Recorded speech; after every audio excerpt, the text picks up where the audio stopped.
Hi there. Hope y'all are all doing okay tonight. I still got the cough. We had the rain roll in last night and had the front pass over us, so I had a late night. I was just me and my wife sat up just in case and kept an ear out. And we had pretty intense as it went over us, but we didn't get any real damage. We had tornadoes north of us and south of us, but we were okay. Justin, I see you're in the house. Good evening to Newfoundland. Bears in the house. I'll catch up. Uh-huh. It is like 58 here right now. Awesome. Really enjoyed it.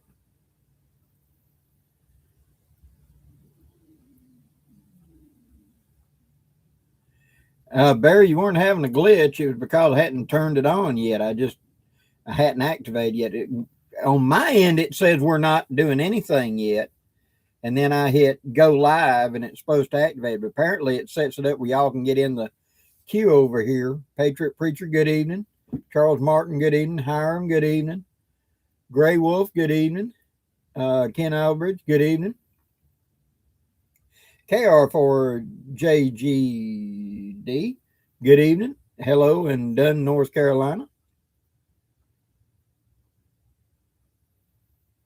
Dale Morris, good evening to y'all. Hope everybody's doing well. Yeah, it was we sat up and read and, waiting on it. We'd see that line coming, and about around 4 a.m. to about 6 is when we had some interesting weather. And so we actually zonked out at about 6:30 this morning. So we slept till about lunch and got up. So I'm a little groggy today. We're going to make it. Fishing golf.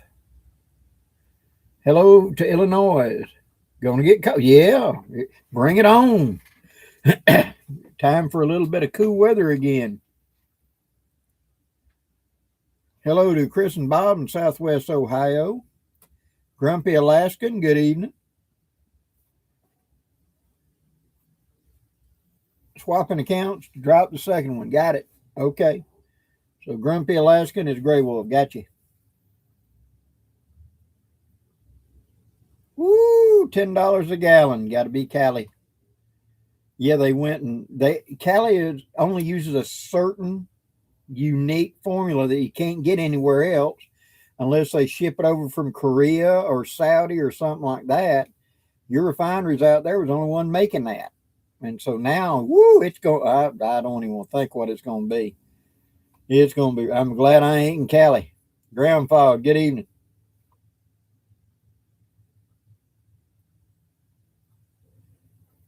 Charles Martin, been rewatching my M65 field jacket videos again. Cool.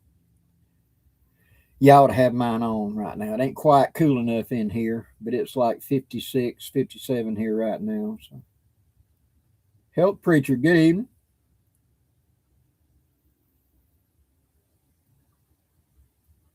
I believe it. Oil jumped a gallon. We went from like 2.45 up to $3 a gallon, but it's all just speculation is what they're doing. There is no shortage of gas in the U.S. We have 5 years already refined sitting there. If you just cut off everything, we're down to where we're only using 2% of our oil comes from the Middle East. So it should not affect us in any way.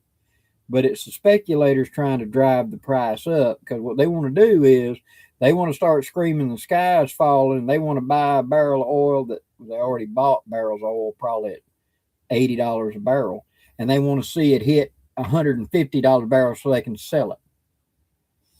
And it didn't. It went up, hit 120, and then the president said, "Excuse me, the war is basically over. They can't do anything but make threats. That's it." And whew, it dropped down to like 77 the next day. So I bet you there was a lot of people lost their shirt too because they probably went and bought oil at that price, and now it's dropped by damn near $50 a barrel. So that's going to hurt them in the long run. William, correct. California had all the refineries saying, "Screw this! You can't do business here," and they're leaving. So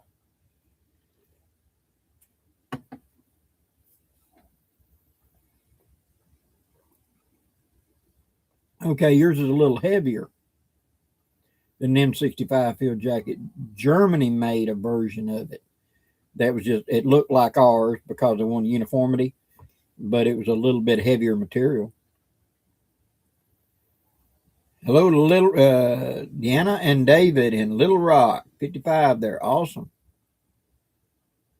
Yeah, price of gas always moves up when you get close to holidays and beginning of spring break, and spring break's about to start in a lot of these southern states, and you're gonna have a lot of people getting on the road. So yeah, they are looking for any opportunity they can get. They're gonna, you know, oh, a butterfly died, jack up the price of gas. You know, they're making money off of that. And back in the 80s, Hoggy, hello there. They were trying to make legislation about gouging, you know, because you'd have people trying to evacuate because of a hurricane, and they would sometimes double the price of fuel, you know. And it's like these people are trying to escape. Yeah, yeah, but we're trying to make them use it wisely. That's a BS answer if I ever heard one. What you're trying to do is just cash in on it, you know, make them pay more money. And so many people were getting stuck out there on the road that they just about had made a law. We hadn't, I don't think, ever signed it. They were making a law that once the governor declares a state of emergency, gas prices should freeze right there. You can't raise the price of gas until they undeclare it. And I'd like to see that. That would cut out a lot of this gouging.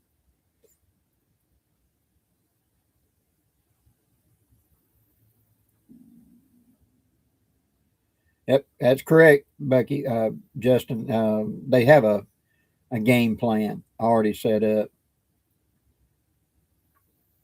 BKEDC Outdoors, good evening.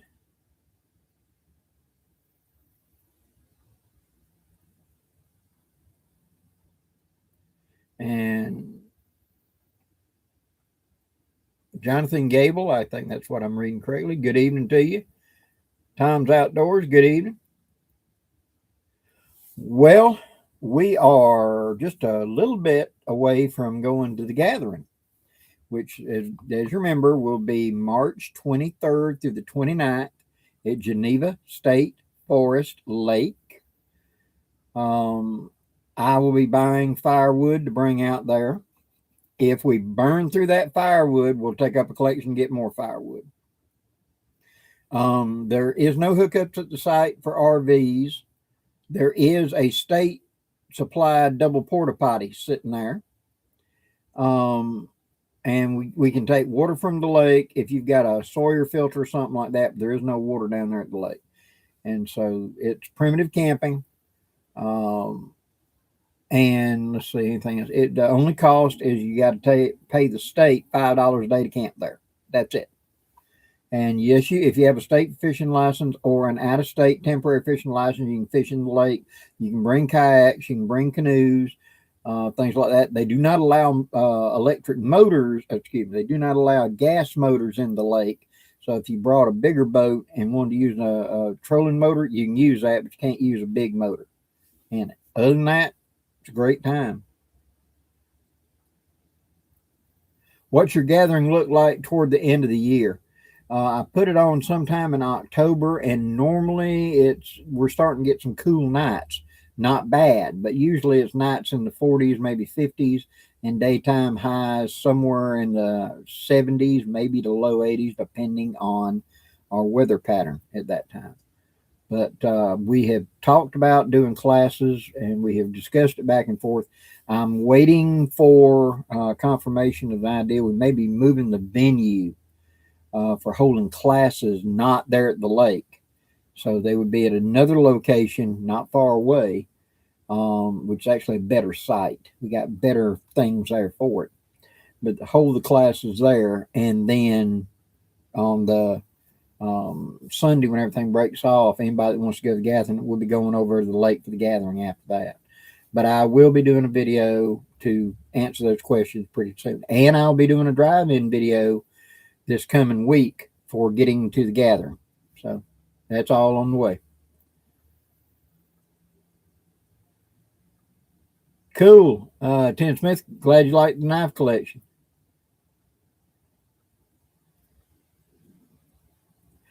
Well, Patriot Preacher, that's true.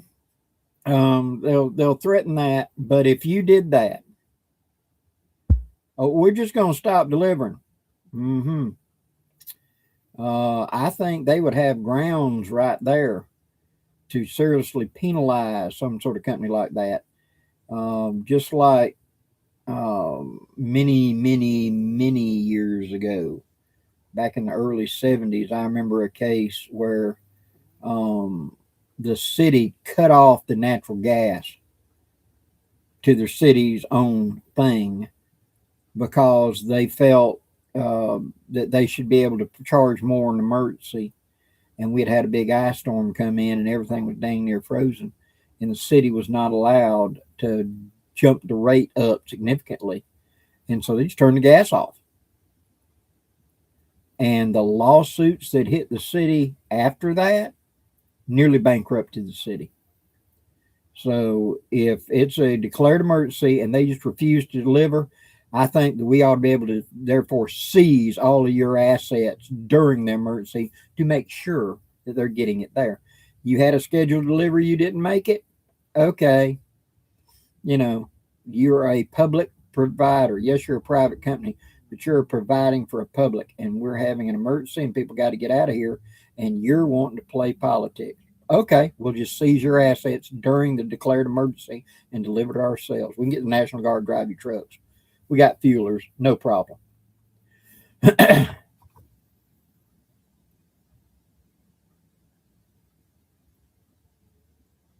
Yes, I'll be at Mountain Readiness teaching 1st of May, and I will talk more about that a little bit closer.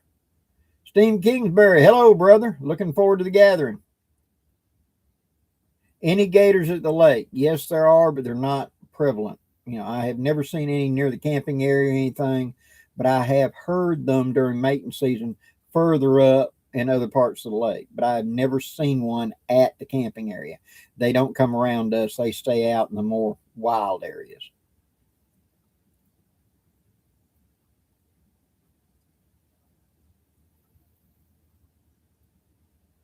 That's a real good question. Why are they allowed to do this to us? They got their own senators and stuff, is what it is.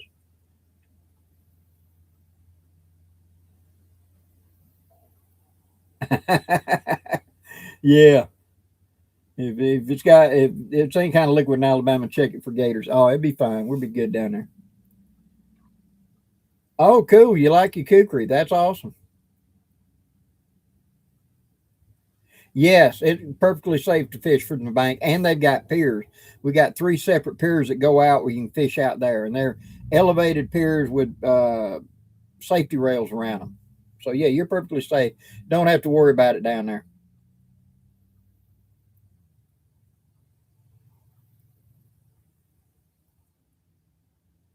Exactly, Ken Albert. If there's a need and there's a chance for profit, somebody will step up. Usually,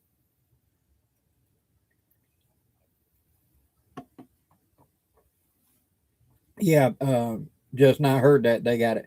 Alabama, you got in hot water real quick because uh, my monthly rate is somewhere around 33 or 34 kilowatt hours, and it is varied widely, like hundreds of dollars widely. Yet I'm using the same exact amount of current, and so a lot of heat has been turned up here in the last 2 months. So much so that they're demanding that things change radically, and they won't. The power company will no longer be the one determining the rate. It'll be a separate thing, and I just got my power bill tonight, and it's down by nearly $120. So I think the power company suddenly found they could deliver it cheaper. Isn't that amazing? Uh, Congratulations, South Carolina Woodsman. You're Eagle Scout. Congratulations. That's a big achievement. Pink, good evening, brother.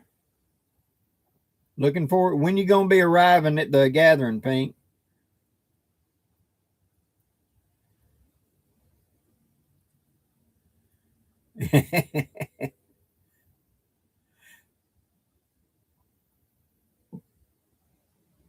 We're living in a time when things are gonna be changing. We're living in a chapter in a history book, and this whole last 10 years is going to be a chapter in the history book. I'm confident in it. So, and I feel like we're getting better. You know, not trying to get in any politics, not wanting to bring up that, but I think we're realizing and starting to turn the table to make things better. I just hope that trend continues. So, enough of that. Oh yeah, you don't want to live no more history. What's that old Chinese curse? May you live in interesting times. Yeah. Let's. But let's get back to witchcraft, bushcraft stuff. Um, I've been asked, what are we going to be doing at camp? Anything special? Well, like I said, me or Bear is going to be cooking at least once a day, possibly more than once a day, various things with Dutch ovens on a fire with a skillet, that type deal. And so if you want to learn to do that kind of cooking, come hang around the camp. We'll try to announce it like the night before what we're doing tomorrow. So we'll say about 11 o'clock, we're going to start supper. We're going to show you how to do it in a Dutch oven, da, da, da. And so everybody will know what we're doing. And so if you want to come hang out and we'll walk you through and you can see it. If you want to try to cook something on your Dutch oven, you want to come up there and share the fire and us walk through it together, be glad to do it. Instead of trying to do a formal class, because really cooking is a hands-on. It's one of them things you got to do by trial and error, and it helps to have a good camp dog because you're going to screw up a lot of stuff till you kind of figure it out. But evening of the 20th. Now, Pink, I said 23rd, which is Monday, and the 20th, that's next, not this Friday, but next, not tomorrow, but a week from tomorrow. That's a little early, don't you think? Tad, good evening. Hello to Pennsylvania. Number one, Big Bear, good evening.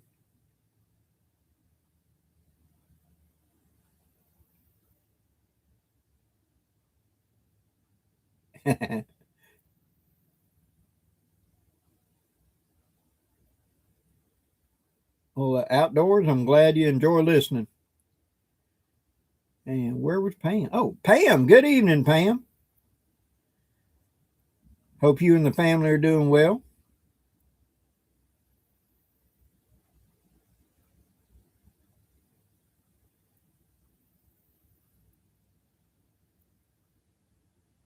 Yeah, I've also had a couple people that want to talk about EDC carry, haversack contents, and stuff like that. And so I'm sure we'll do some impromptu discussions on that there at camp. And so if anybody is interested and got a topic at that time you want to deal with, let me know. We'll sit down, we'll go over it, we'll see what we can do, you know. But I know there's going to be a knife discussion because me and Scab's going to talk about knives quite a bit. And there's several other people got things that they're wanting to discuss. William's going to be there. And JJ's going to be there. Cedar Simmons is going to be there. Scab's going to be up there, just depending on when they come in and etc. Yes, we'll do trips to the surplus place.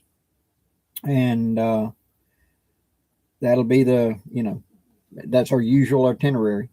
I really think that, we're getting the cold snap now. Okay. This cold snap will drag for about a week.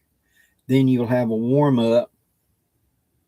And then hopefully, I'm just guessing here by our cycles, about the 20th or 21st, you should see some rain or something come through, and then the temperature should drop back down and be comfortable for several days.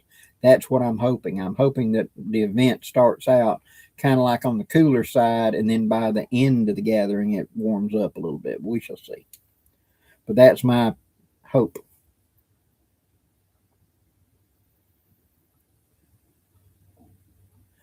Okay, Grumpy, ask me your general history cooking question.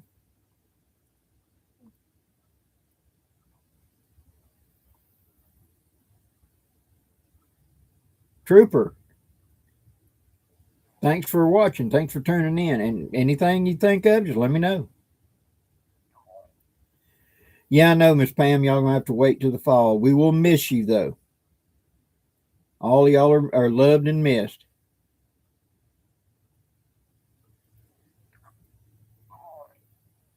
Okay. Corn figured predominantly in all the old recipes and histories. What do you do with cornmeal? All right, cornmeal is made into cornbread. Cornmeal is made into it can be used as a thickener in certain things. You can even make cornmeal dumplings to go. Anything you can do with flour, you can do with cornmeal to a point. Okay. So it's predominantly bread production, but it also lends its way into other things. And so you could have a soup and add a tablespoon sprinkled into it, add a thickener to it. Cornbread can also be used as in sweetening as a pudding because you can add sugar with it and stuff like that and turn it into something kind of like corn pudding. Cornmeal mush was eaten greatly by the Native Americans. It's just a ground thing with something to add a little bit of sweetness to it, a lot of times other flavors. So it can serve in all kinds of things. Down here in my South, it's predominantly used for like cornbread, hush puppies, baked cornbread, fried cornbread, something like that is what we do down here pretty much with it.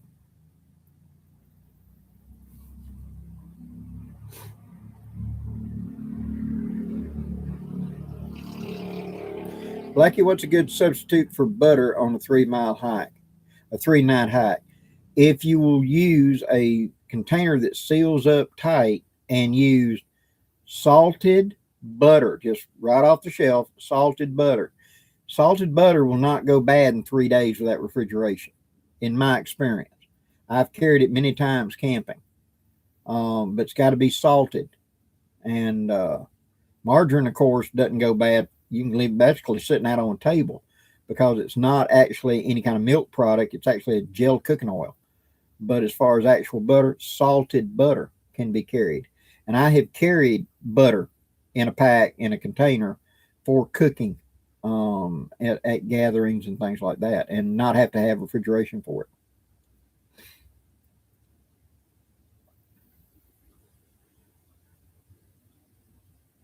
Have I ever used a thermal optic? I have played with them, but I have never owned one. But yes, I have.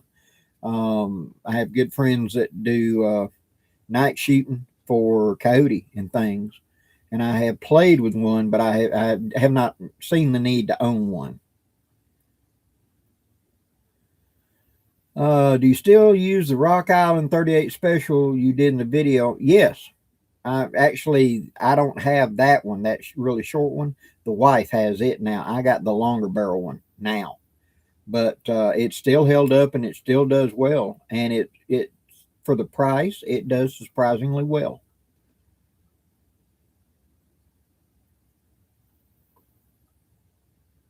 Man in the forest. Proud of the granddaughter building an emergency shelter without using trees. I showed her how to use fork limbs to lock together, and then she played. That's awesome. Kids have that kind of mind. They will just assemble. If we were kids, turn us loose in a woods, and we'd build a fort. We'd have walls, gates, drawbridges, everything. Kids are just sponges. If you give them input, they will do something with it. And to me, that's one of the best things you can do with the kids today is challenge them. Say, okay, I want you to, can you build a wall? Can you do this? Can you do that? And see what they come up with. It will really amaze you how they will work through a problem given time.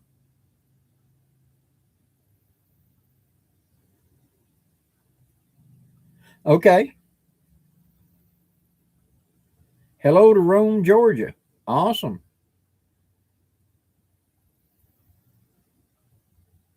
Okay, how do you make parched corn? The modern equivalent is corn nuts.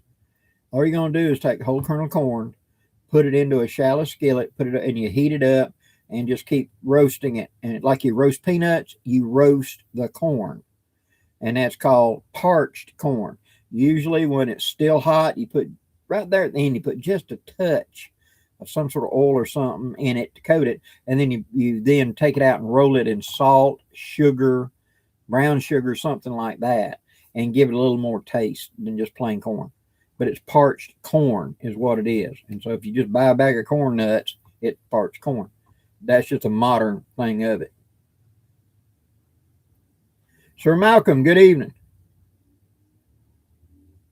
Bucky points out for the butter substitute, you can use ghee. That's true. And today you can buy it at Walmart already made. It's just clarified butter and it will last a lot longer. But like I said, I have carried salted butter in a sealed up container. Used to use a baby food jar for it. And it would do just fine for 3 or 4 day camp out. Trooper, yes, there is. There is powdered butter, and you got to order it online or find it. It's not cheap, but it is good. Okay. Hominy and grits goes just about anything. That's true.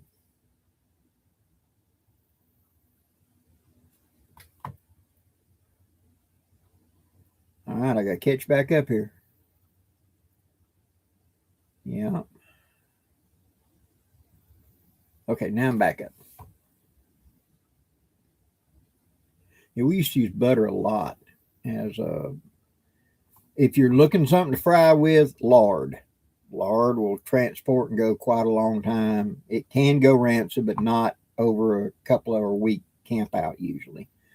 But we'd carry lard. Of course, bacon drippings, smoked bacon that didn't require refrigeration. It was a lot easier to get back in the past. And smoked salt pork was I could get that through family back in the day and carry that without refrigeration and use it as a meat source and then be able to fry something in it.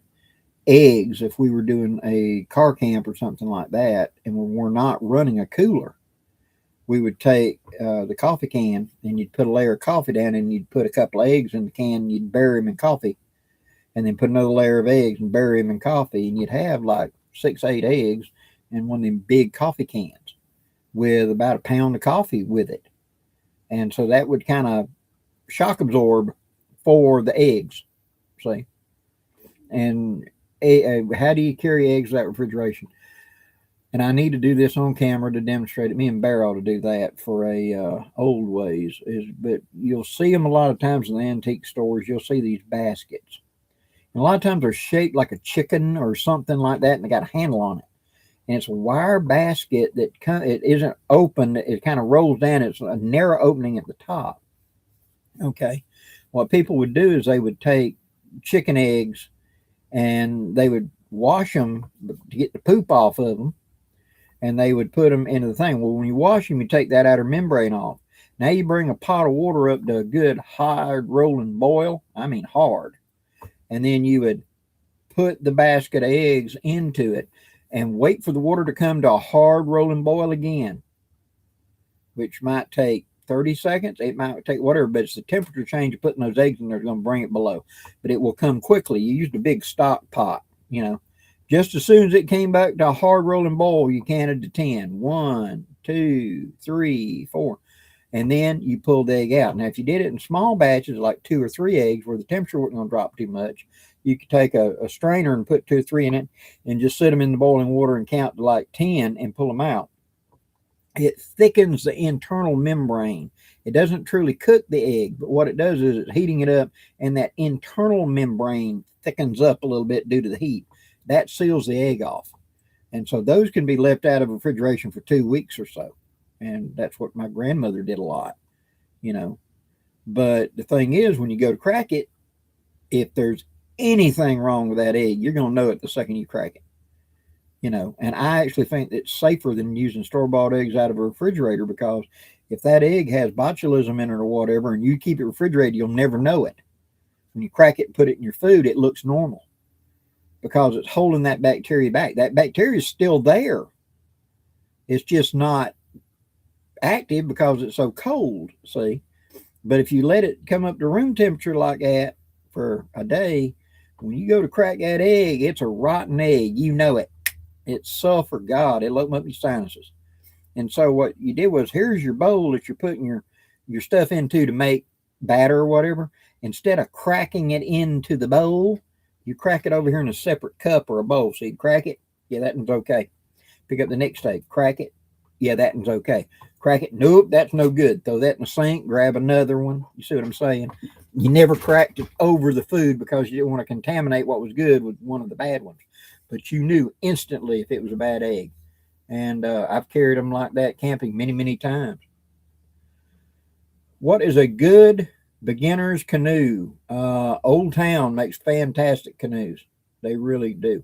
And if you don't want to put a lot of money into it, you can start with an old Coleman, one of the Ram X's, if you can still find one. They're normally good starting canoes. They're not expensive and they hold up really well, really well.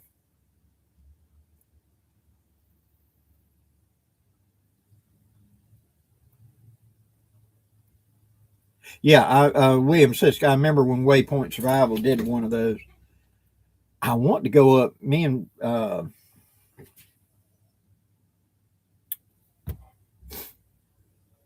golly, see his face and everything. I'm having a blank, but the guy of Waypoint Survival, I know I can see his name. He's a preacher. I talked to him. He's on my phone. Golly, see what happens whenever you have a stroke? You have those moments when you're going like, what was his name? His name is and you just draw a blank. I will get it. I know I got it. James Bender. There it is. It took me a minute. But I would really love to go up and camp and spend a couple days with James, and me and him do some videos together up there on his place.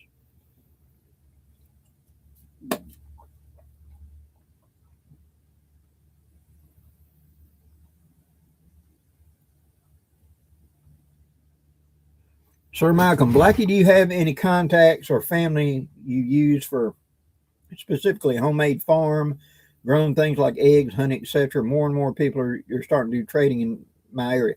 Same thing here. I have a friend that she has bee hives, and I get local honey from her. And then there's a place just up the road from us that they have all the eggs you want. You know, they'll trade sell them to you for cheap, or you can barter with them. And I've bartered with them a couple times. And I got another place that's got garden vegetables that they will barter with me for various things. And so I do have a little, local thing around here that I work with to come up with some barter and to get some farm fresh stuff that I don't have to go to the store to get, which I really prefer local stuff. You're getting more of the local minerals and everything in it. And yes, you go to Walmart, and yes, it's a tomato, but where was that tomato yesterday? I mean, it's out of season. It had to come from south of the equator, and but you can't say they ain't fresh. I remember when I worked at Walmart, we had a bag of salad, that you go over and just shredded up salad, and there was a live green tree frog sealed up inside the bag. He was hopping around looking at you. You can't say it ain't fresh. Oh boy.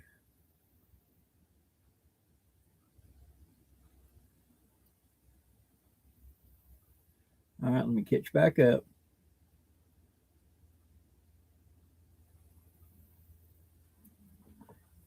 William says, I was told by a chef that for eggs left out in the fridge for each day, take off 1 week off the expiration date. For a chef in a business, yeah, I could see that. He's afraid of getting sued. But at the same time, those are just eggs that came out of the Walmart or something. He didn't put them in boiling water and seal them up. And so I'm adding time by sealing it. Hens, eggs straight from the chicken last a long time. You just got to wash them off before you use them.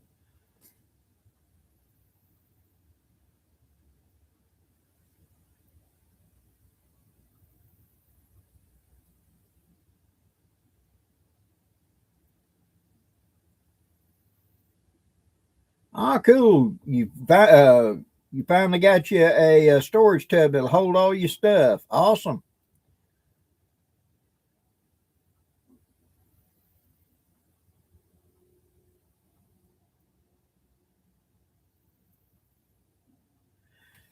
Trooper, for the year after my, I would say really for the first 6 months after my stroke, I had that fatigue. They talk about that fog. It was easy to overwhelm me. It was easy for there to be just too much noise, too many people, and it's like I couldn't deal with it. I've gotten a lot better at it, and that's one of the reasons I backed off of doing Civil Wars, where I just couldn't be up in front of a class yet.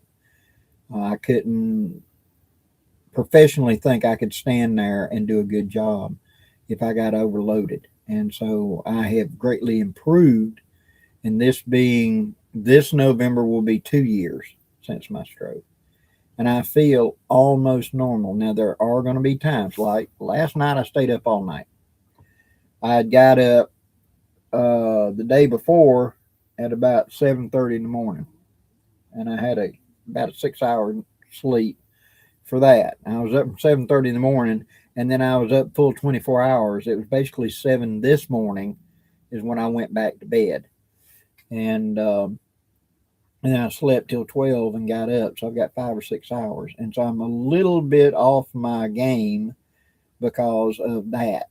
You know, because I am in my 60s, I am on Social Security, and I don't snap back as easy as I did when I was 18. So I'm a little bit foggier than normal. But if I get a good night's sleep, I'll be perfectly fine tomorrow. It's not bad. It's just, I'll go. The name of and you know it, you just can't pull it out. And James Bender, I know him well. He's on the phone. Me and him talk occasionally. And I could see his name. I could remember Waypoint and Survival, and I couldn't remember James Bender for some reason. So I'll get in there.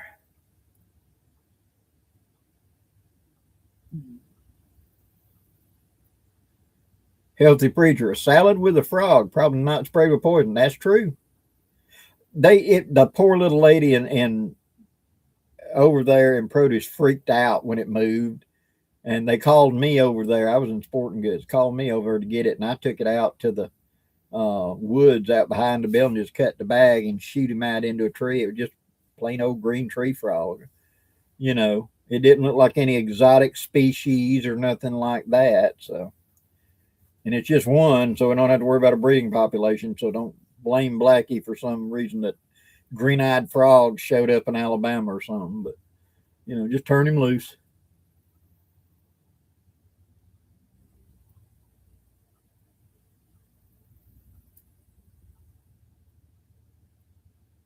Okay. When are you going to teach the percussion muzzleloader and the finer details before you shoot a muzzleloader on the shooting range? That will be coming very shortly because the Dragoon one comes this weekend.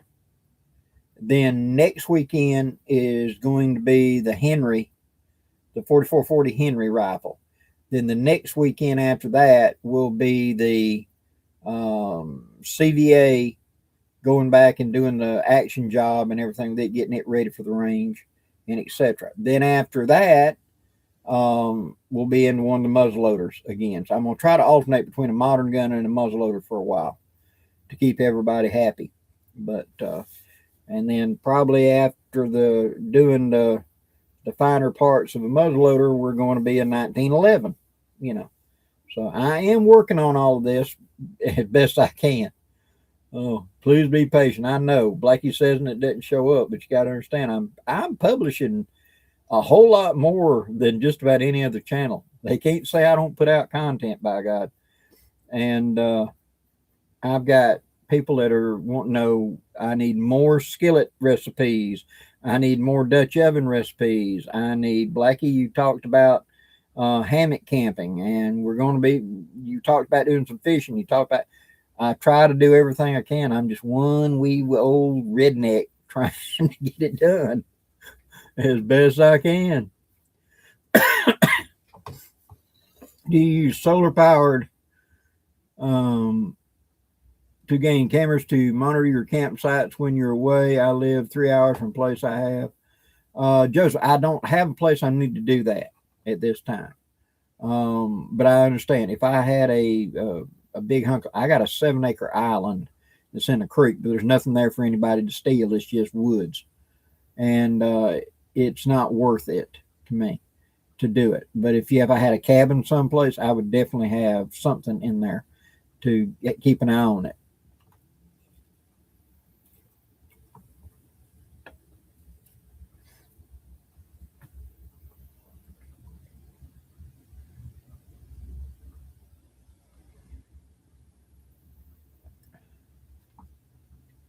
Good night, Sir Malcolm.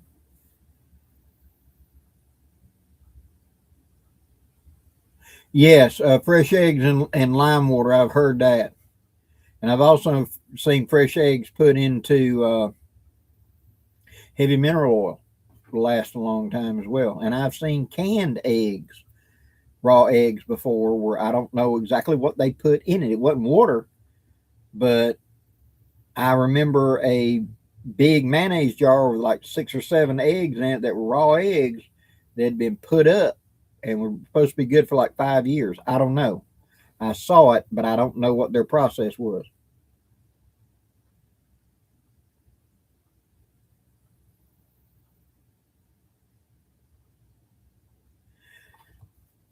Uh, Gray Wolf, that's the thing. We end up with so much gear, and you feel guilty when you don't carry certain gear. Like all my knives, I've got so many wonderful knives. And if I have only had one knife, it would be my WC Knives Blackbird, But then I feel guilty. Why haven't you toted this? Why haven't you played with that? You know, and you just end up with a pile of stuff, because you want to try something new. And as my granddaddy pointed out to me, he said, you don't want a new knife, you want a new adventure.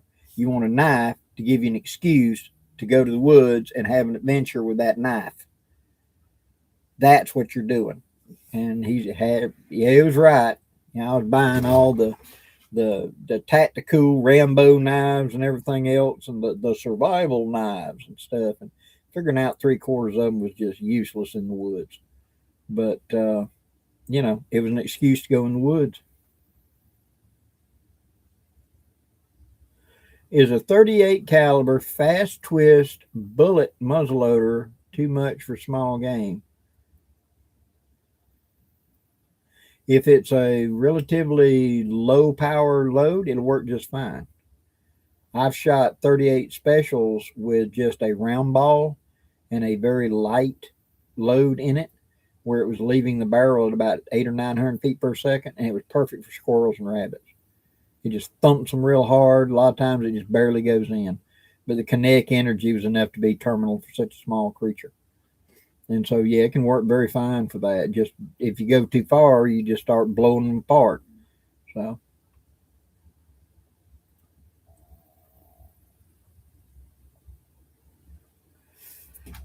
Blackie, if you were making paper shotgun cartridges for dove hunting, would you use custom wad, cushion wad, or just over powder shot cards? Over powder shot cards is what I use. I make one size card. I punch them out myself, and I'll use like a box that Coca Cola's come in or something like that, or beer boxes or something like that, and punch them out.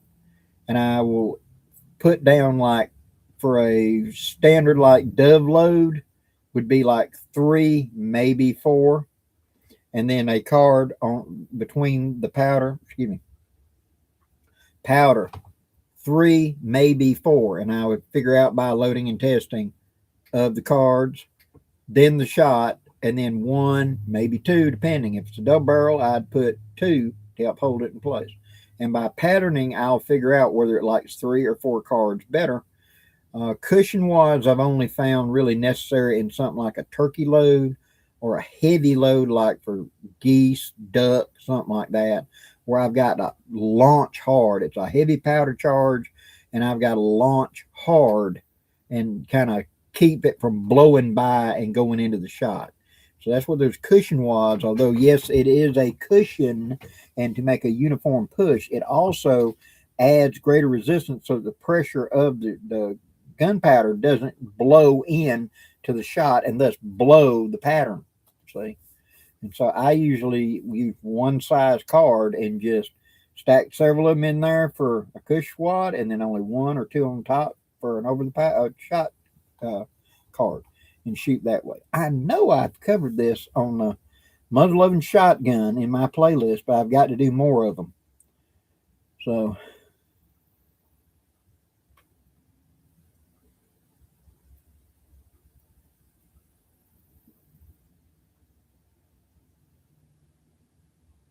okay, cool. That would be awesome. You know, Dave's got a thing going on in the Everglades along then, and we had talked about Ty Barker was talking about coming down and hanging with us at the gathering a little bit, and then leaving to go down there to Dave's or coming up for something like that. So we'll see. They'll be welcome.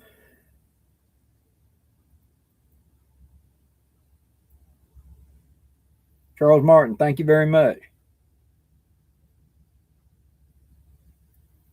Is there a way to make sabuts with a revolver? 36 out of a 44.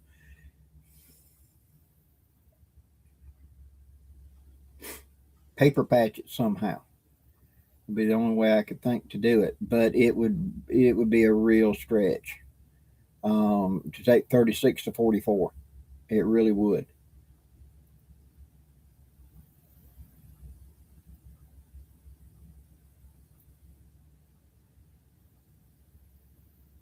Oh, Shinson type rifle.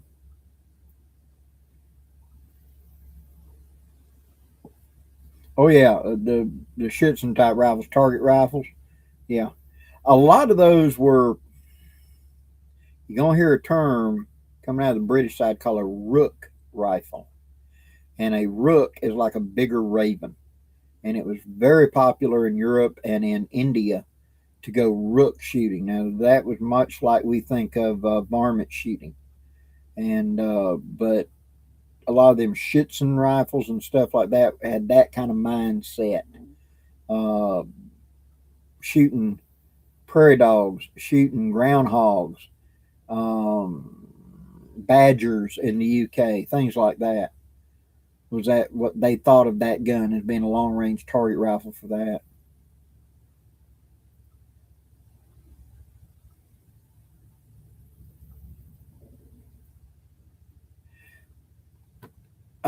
I don't know. I would cut that sear to. It doesn't have a half cock. Does it have a two-stage trigger? Single set or double set?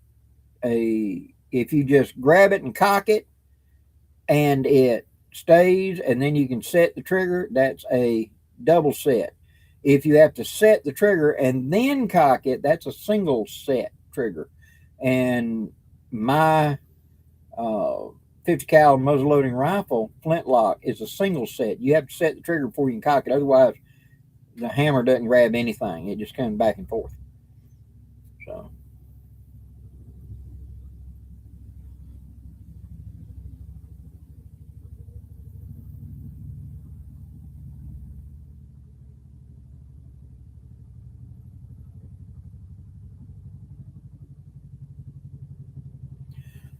B-17, Blackie, could you use an M60 Army 44 cap and ball or protection against spares?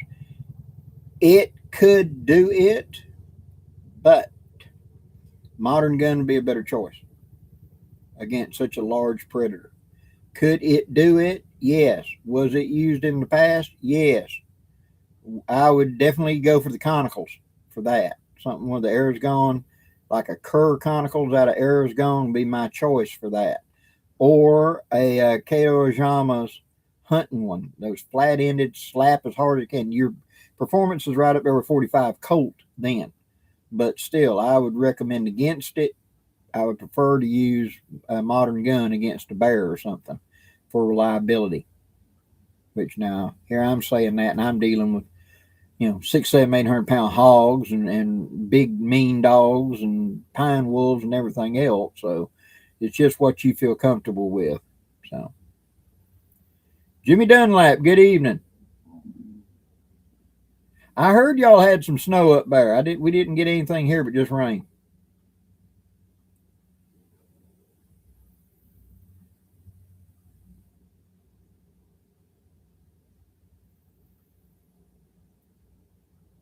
Okay. Bear, good evening and be safe tomorrow. Holler at me and we'll figure out a time to go to the range probably late Saturday. Hello to Austria. And no, I hadn't heard anything else. I checked yesterday and hadn't heard anything back, but they're just saying it's still in transit. So if we get anything at all, let you know.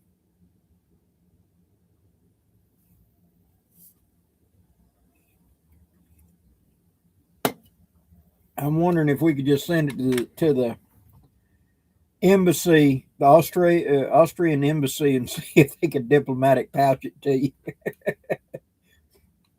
Oh, as much that set has been to Australia, back to America, and now it's trying to finally get. It's going to be a globetrotting set when it gets there. I mean, that if it ever it when it gets there, it's going to be a globetrotter. I have never had any shipment go like this.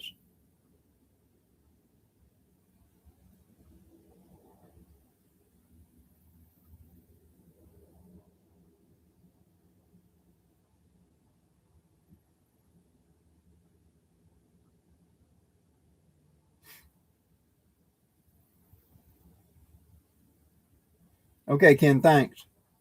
I haven't got them here locally, but I'll look them up.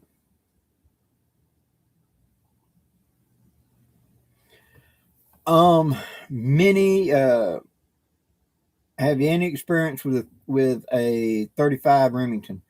Many years ago, I did play with one for a fellow that he'd come down from Maine, and it was a favorite bear gun of his. And so I helped hand load for him, but it's been many, many years.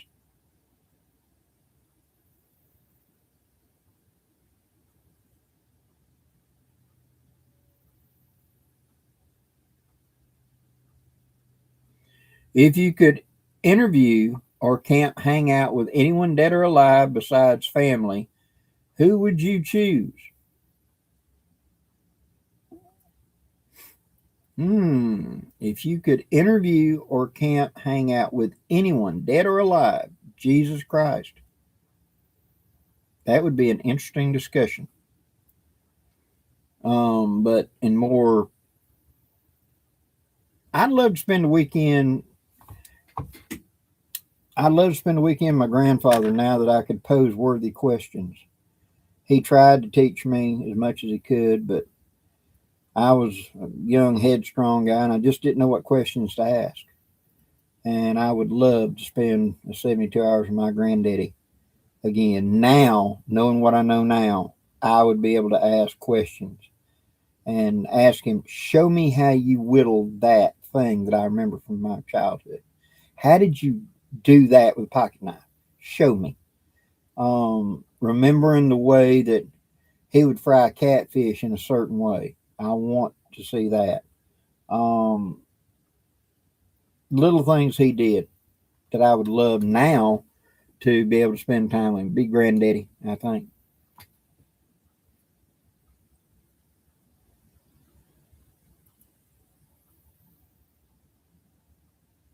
Oh, cool. You got one of the hats coming. Awesome.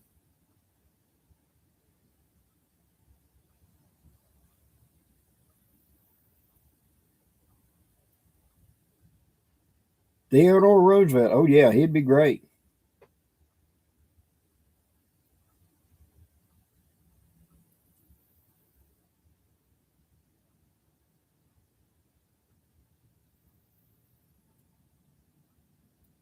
Oh, yeah, 35, 358. 358 Winchester was taking the 3855 and modernizing it a little bit. But that 35 Remington was a very good cartridge. Patriot Preacher, glad you. Um, for 25 years, I asked a question from back in the days when I was learning to be a priest. Um, for 25 years, I asked people, I said, if you could spend 1 hour with anybody who's ever lived, living or dead, who would it be? And I had all kinds of answers from people. And out of that 25 years, there was only 6 that ever said Jesus, which I thought was kind of odd, but I could understand wanting to see mom again or etc. But it was the fact that I said had actually lived, and we know that this individual, whether you believe the religion or not, actually lived. We got history to prove that. So I always wanted to. That would be an interesting interview.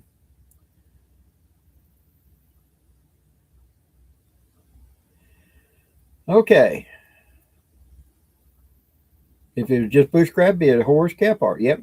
Blackie, what got you into bushcrafting? Actually, I just got into woods. Um, I had a difficult childhood where I did not fit in and just didn't seem to belong. And I never had that kind of family bond relationship. And woods was my escape, especially with stepmothers and stepdads getting out and going to the woods, going hunting, going fishing, going camping, going anywhere but here. Um, and when I got my first vehicle, it was going camping. When I got my boat, it was go camping. And then I got into living history, and that was a big passion of mine for 25 plus years of doing living history.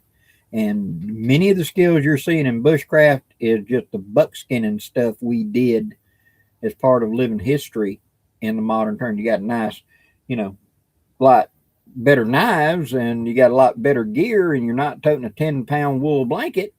But, that's where I came from. That was my background.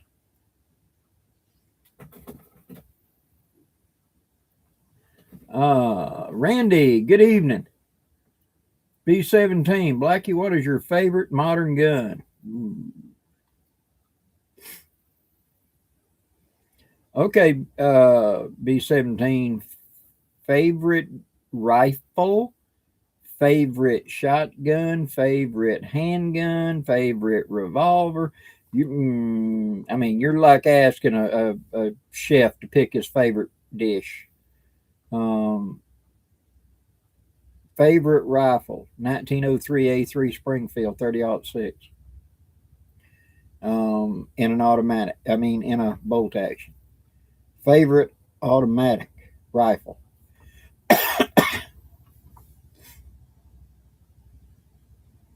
M1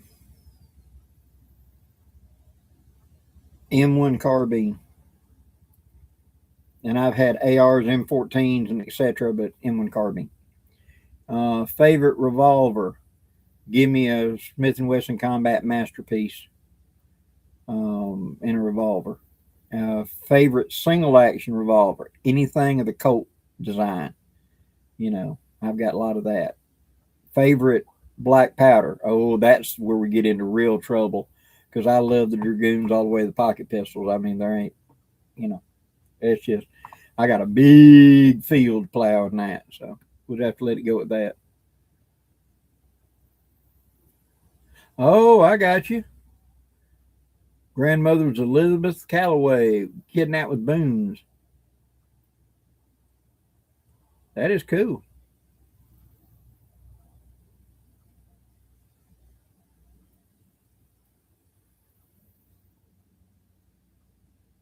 Christopher, you are correct.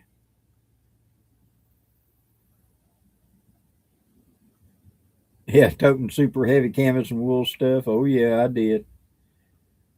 This is my rifle. There are many like it, but this one is mine. I must master my rifle as I must master my life. I remember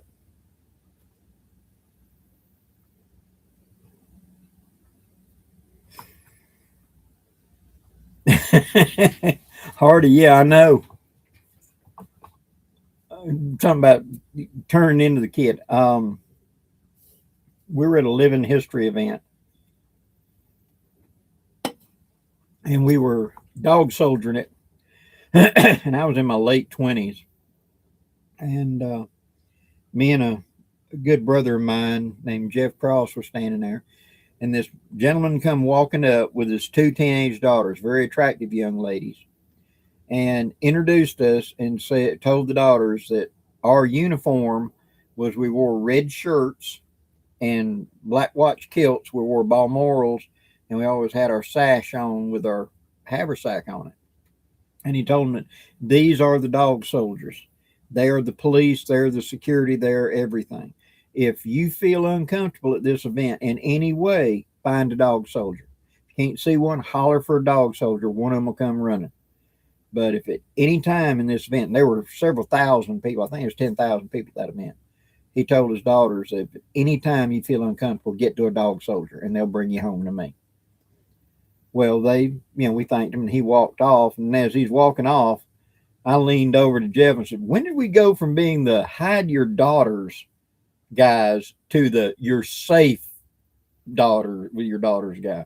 He said, I don't know. I'm feeling awful old right now. Yeah. Hello, Mr. John Loudermilk. Good evening. Tuesday or Wednesday evening. Awesome. Looking forward to it.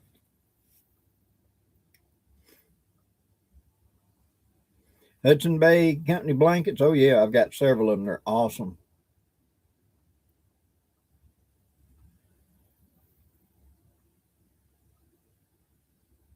Oh, yeah. Having a sailboat, you can go up and down the coast. You know, Hennessy hammocks.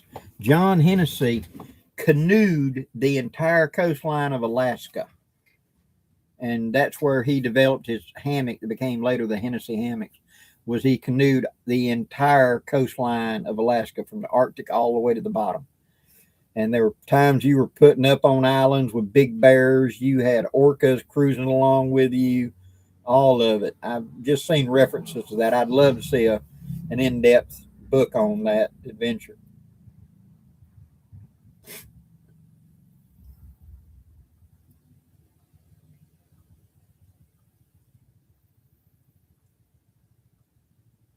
Well, Paladin, I'm sorry to hear you having trouble, but I hope you get better.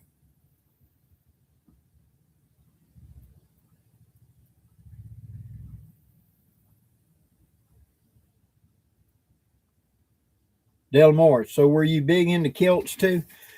The group I was part of, the Alabama Red Wolves, we did living history, and we also did the Scottish events where we talked history at the Scottish events. We'd wear our historic clothing and we'd talk about the Scottish immigration over here that uh, in the 1990 census, according to the 1990 census, 80% of the people in the South were Scottish descent due to their names. And it's because that was the predominant force coming in here was Scottish. And so we would go and do that. So we wore kilts. I did it as we also did weddings and things where we'd be in our full formal attire with kilts. We did formal meals like the poet laureate of Scotland, Burns night. We did Burns night. We did haggises. We did all of that. And we also did living history. So I have soldiered at these living history events for a week wearing a Scottish kilt and a long hunter shirt. And the funny thing is, once you've been doing it for, you learn to kind of swirl around before you sit down so that your kilt lays flat against your leg. Otherwise, it's a watered up diaper up under you. And so you kind of learn to swirl your butt and sit down so it'll lay flat against your legs. But then you get home and you're not wearing a kilt and you're not thinking, and you swirl your butt before you sit down. People at McDonald's thought that was really funny because I was wearing blue jeans at the time. But I was tired and I'd been wearing a kilt for almost 2 weeks up to that point. So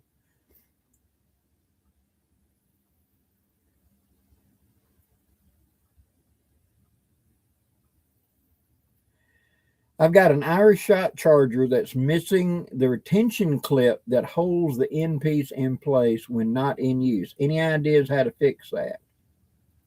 You can contact Dixie Gun Works or you can contact Track of the Wolf. and ask them. They may have a replacement part or a replacement shuttle around there for you. If not, any blacksmith should be able to make that spring for you. Pipe Smoker 8, good evening.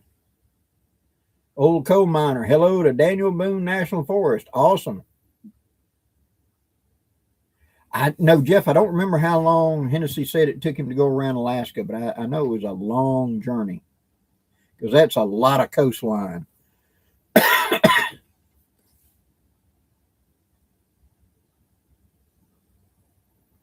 Yeah, Hardy, that's true. The old Italian officers' blankets were nice.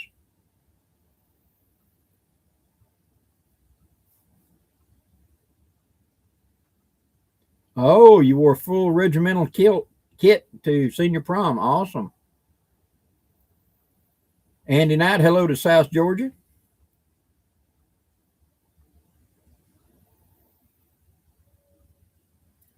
Chris, that is correct. There are more, and that's the thing. The English were trying to get rid of them, so they sent them to Scotland. They sent them to North America. They sent them to New Zealand, Australia, North America. There's only 5% of the Highlanders are left in Scotland. The rest of them are here, and the Carolinas, and down here in the South. We are the Southern Highlanders. You know, it's how my family got here from Scotland in 1736. They were sold into indentured slavery in May of 1736. They arrived on a ship in Savannah Harbor and were sold into near Macon, Georgia. And if you go look around Macon, there's a Inverness and etc. It was a small place in there is where they came in, and they spent their 7 years in indentured. He was a master of horse. That means he raised and trained horses, broke horses, and then sold them back to the crown in Charleston, South Carolina. And whenever their indenturement was over, his wife was Martha, and she was a scullery maid. That means that she was a cook for a large plantation type thing, but it wasn't a plantation, but big community cook, somebody important's cook. And whenever their indenturement was over, they moved into the Indian Nations, which is what is now Lower Alabama. And about 1750, they were here in Lower Alabama. And at one point, my family had a written deed, I'll call it, from the Spanish, one from the French, one from the Creek Indians, one from the American, and finally one from Alabama, the state, in 1819. So, they had been here a while. So, we have a big family.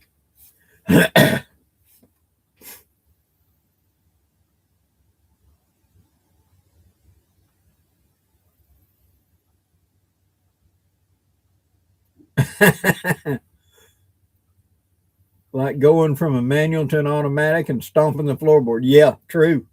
Swirl around and go to sit down. Tim Pierce, good evening.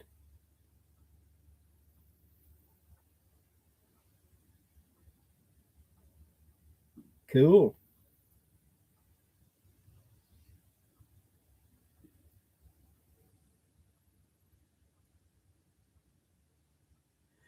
Alpaca or merino, what do you prefer? Of the two, I like merino. I don't know. That is a sampling of a very small. I've only probably had 10 items of either of those combined. But of the two, I like merino best for me. Alpaca is good, but I find if I lay on it or whatever, it tends to get like a set, kind of like a groove pattern or something. And the merino doesn't seem to do that for me.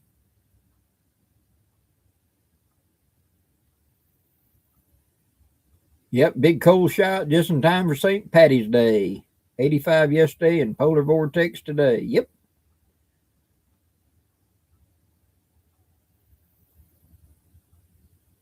Yes, I've heard the story of the Battle of Moores Creek. I've heard the story before.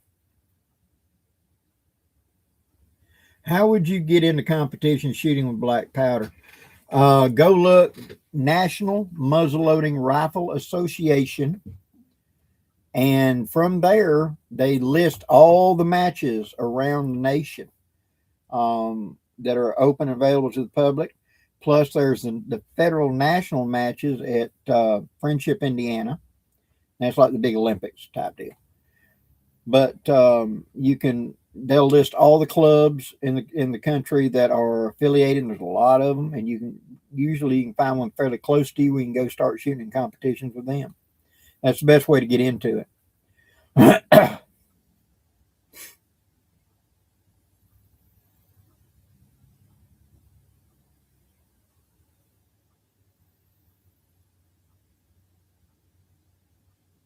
Lucky, have you ever considered that the old muzzleloading derringers and overcoat pistols may have been loaded without patch, using oversized ball and yes, they could be hammered down to make them shoot hard.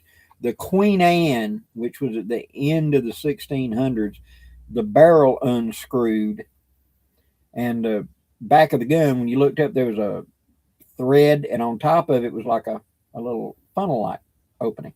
You'd pour the powder in, you'd sit the ball in it, and then you would screw it back down.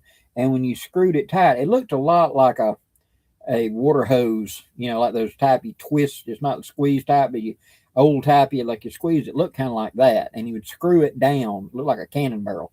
You screwed it down, and the tighter you pulled, it did, and it squeezed it where the actual bullet was oversized for the bore, and that made it shoot hard, they said, because it was being forced down the bore. So yeah, they made stuff like that, and they were loaded that way for a fact. Not all of them, but they could be loaded that way. Old man of the forest. My heritage is Scottish, Irish, Cherokee, Choctaw, Blackfoot. Most came through the Carolinas. I guess you could say I'm Heinz 57. I'm Scottish and Cherokee, and Heinz 57, everything else. There's a little bit of German, a little bit of Dutch, a little bit of this, a little bit of that, you know. So I believe the only true American is a Heinz 57. We're a mix. We are the melting pot of the world. It's just like a Harley Davidson. One of the hardest things to find is a unmodified Harley Davidson. Bone stock. They don't have new pipes, new seat, new this, new that. They're all custom in some way. And so that's the way it is. You find somebody that ain't, a mix. That's the odd part.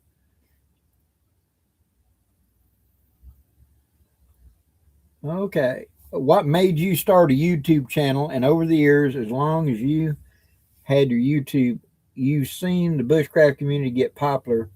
Where do you think the state of the community is at?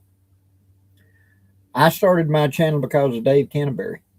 Dave used to, as part of it, he was growing his channel, and he would do these challenges, and you had to do a video to compete in the challenge. And that was my very first video. It was shelter building, a brush shelter. And it was strictly for that. And I was just being me and talking during it. And people went to asking questions, I went to answering, and people would ask a question on another topic, and I did a video in order to answer their question, and that was the birth of my channel. Where do I think that the community is at now?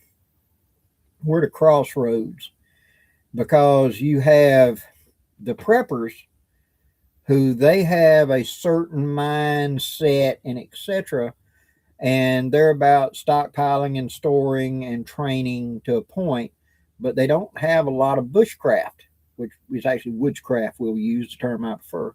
Then you've got the tactical guys who they are also prepping, and they're doing their stuff, and they doing more of the tactical firearms, knives, gears, packs, tactical stuff, but they do very little of the actual woodscraft stuff. And then there's us woodscrafters, which we have the skills that those two parties lack. They still are dependent on a society. We're practicing skills to be a party of one, see? And so I believe that we're beginning to see a little bit of a blurring here, where you're seeing these crossovers like mountain readiness, where you have preppers, where you have bushcraft, we have woodscraft, where you have different skills all coming together. I think in the next 10 years, those are kind of going to merge together a little bit. And there's going to be a very comprehensive upgrading, because the hands-on old timers like me, many of these channels that you're seeing out there were, especially old guys, they were buck skinners like me. We were doing these skills for the living history. We're not living history anymore. Now we've become woodscrafters. And I feel what I'm seeing is that's the way it's going to go. You're going to see a merging of all three groups into people that want to be left alone, that want to be independent, so they have to be less dependent on a payday, more self-dependent, being able to grow their own stuff, harvest their own stuff, be more independent, and a shift away from the cities to country living and etc. 1929 was the year that we hit 50-50. Prior to 1929 in the United States, more people lived in farms and in rural than lived in cities. And that's kind of shocking, because that's over a century after the Industrial Revolution began. You would think, but it didn't. But in 29, right before the Great Depression hit, that's when you saw so many people start going to the cities. And that's when the big economic crash happened. And people that were living on the farms that were self-supportive on food and everything else, resources, it wasn't as bad on them as the city dwellers were. But the city is where you could get hard cash. And so, yeah, you could grow your own chickens, your own vegetables, but you couldn't get money to pay for mama's surgery, and you couldn't get money to fix a truck. So now you needed somebody working in a factory or something, making hard coin, and so that's where you saw people drift more into the cities. Today, vast majority of people live in cities. I'm seeing a big exodus out of those places to more rural areas. And I would like to see a resurgence of the home farm, the home garden, the home, hunting, processing, things like that. That's just me. I'm hoping that's where we're going to go.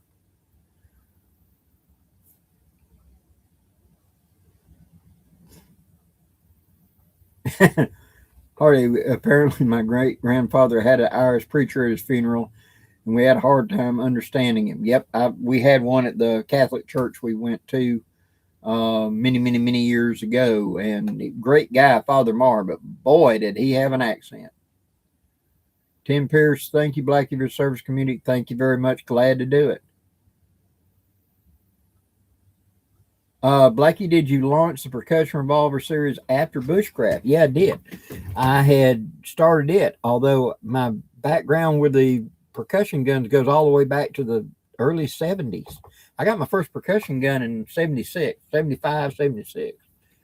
And so it was just, I was looking for my niche in the bushcraft community, and decided instead of trying to do making guns, I'll talk about, percussion guns and how I think they're very viable as a field gun for woodcraft, bushcraft. And that's where it took off from there.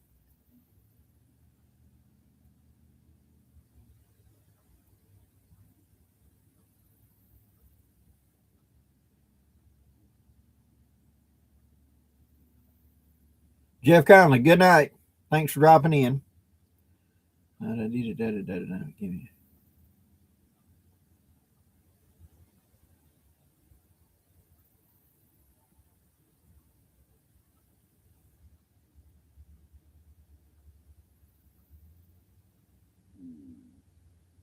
Oh, okay.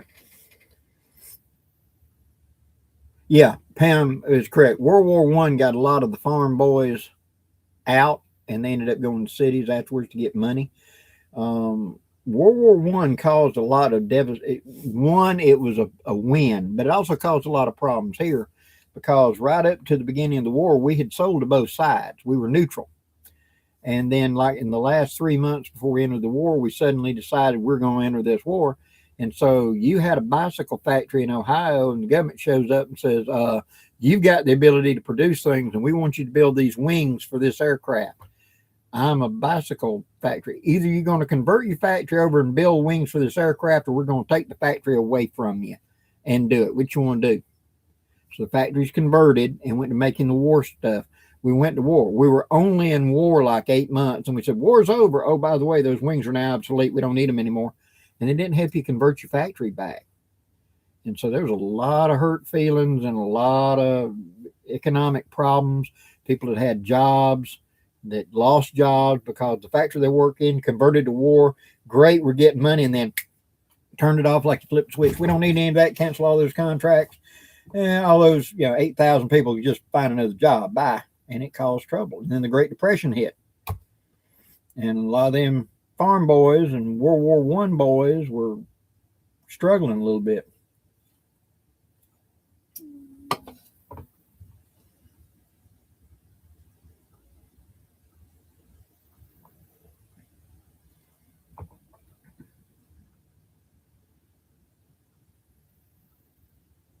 Yeah, Jimmy Dunn, like that seems to be the pattern. Woodsman to survivalist to tactical, and then you go back to woodsman. And each one is a learning step. It really is. I'm expanding out in my little world as well, not to try to become complacent.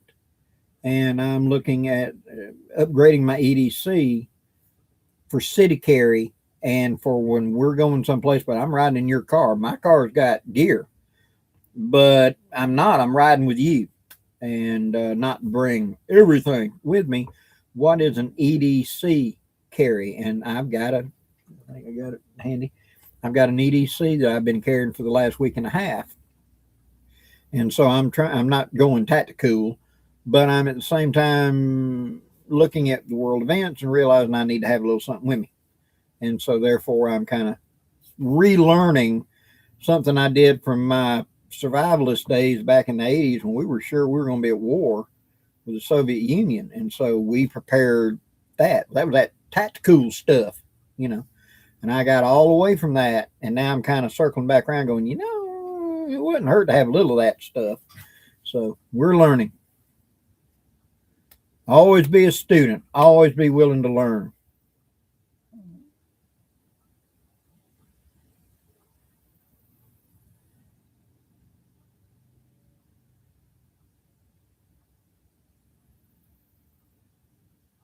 The M65 with pocket stuff, absolutely.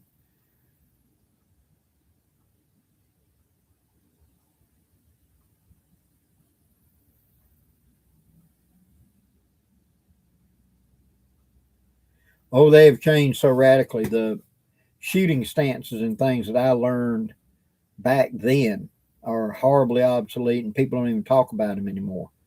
I'm such a dinosaur. I can still hit what I'm aiming, and I had a tactical instructor at the shooting range I'm part of. He was teaching a formal class the next day, and he was out there warming up. And he looked over at the other range and saw me shooting a 1911, and he thought he'd be helpful and generous and come over and give me some pointers. And so we talked a little bit, went back over to his, where you got the dueling tree, where you hit and you swing, and he's using his tactical 10 millimeter that probably costs more than my car.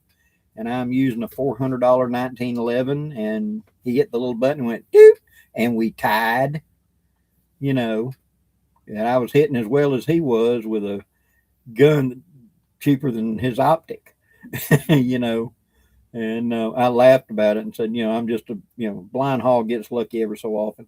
I am not no great shoot, but he was impressed that I was able to do that. So, hello, Jonathan. Good evening, brother. We was about to get out of here, Jonathan. You're just squeaking in at the last minute.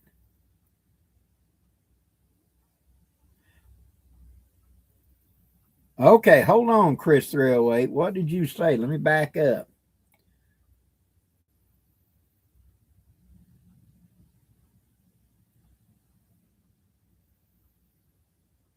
Yeah, but Chris, same thing. Do you really want to publicly make a statement about that? Everything said is public.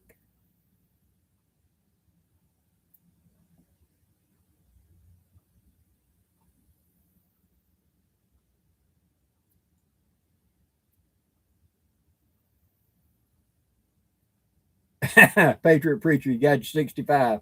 Awesome. I hope you have many years of adventures with it.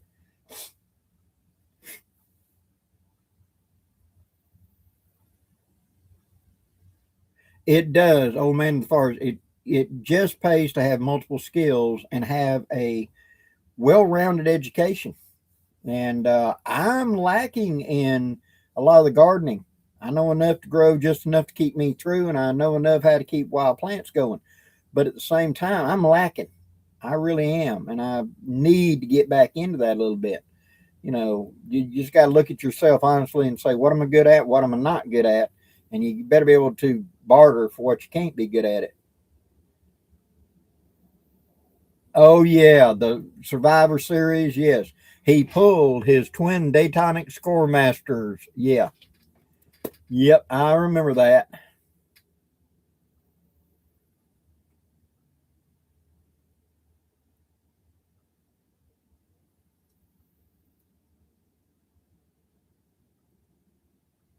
Yep, the old man and Jeremiah Johnson, um, Bear Claw, Chris Latt. Yeah,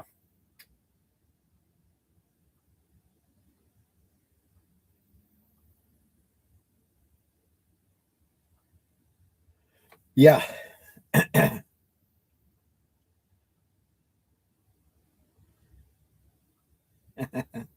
I know, Chris, but at the same time,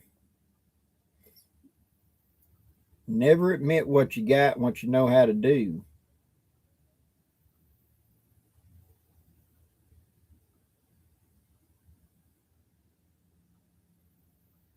Yep, carpetbaggers.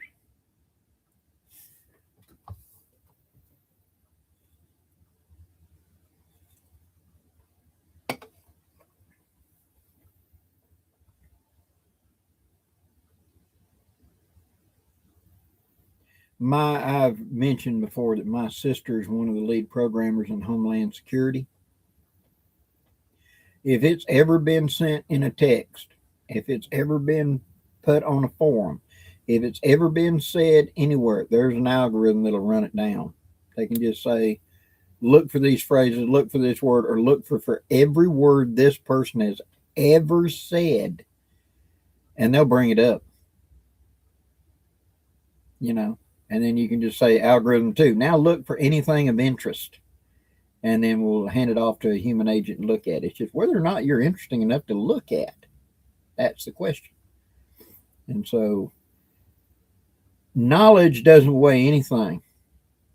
And what we were thought we would be facing 40 years ago is not what we faced, nor what we face today. But we thought, and we thought, much like the movie Red Dawn, that that's what we were going to have to do.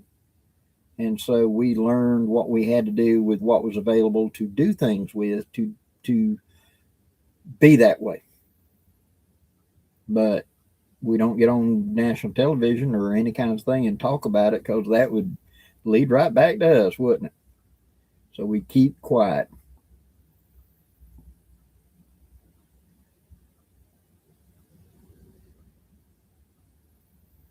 Oh yeah, John Latimer, exactly. They'll. Oh, but did you see that the state of Alabama? It's gone.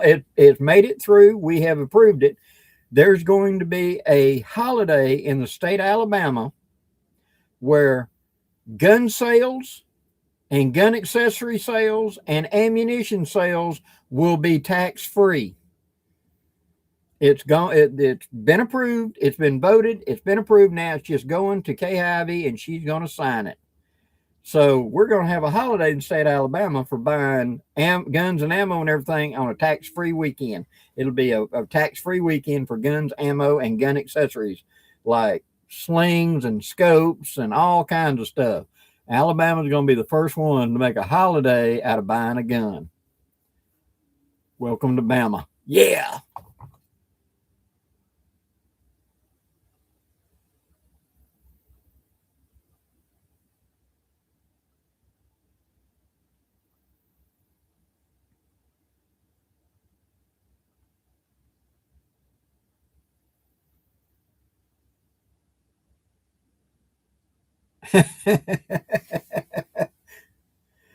Oh,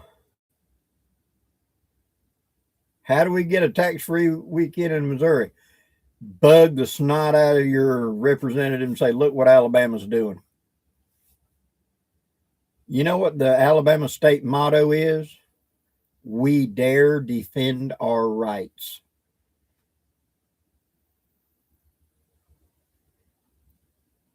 If you ever get to Montgomery, Alabama, there's two historic places within easy walk of each other in downtown Montgomery. One is the White House of the Confederacy. This is where the birth of the Civil War occurred, and they have the place where where Jefferson Davis was sworn in as the first president of the Confederate States of America. They've got that, and the first White House. It's a museum. And then very close by, you can walk to it, is the birth of civil rights in the same city. That's Alabama. We are contradictions.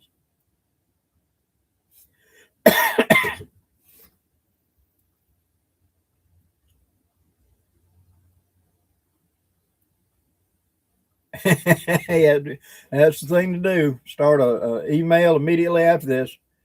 Be very, very careful in Montgomery. Yes, John Loudermilk. Definitely practice your Second Amendment rights if you're in downtown Montgomery. Definitely.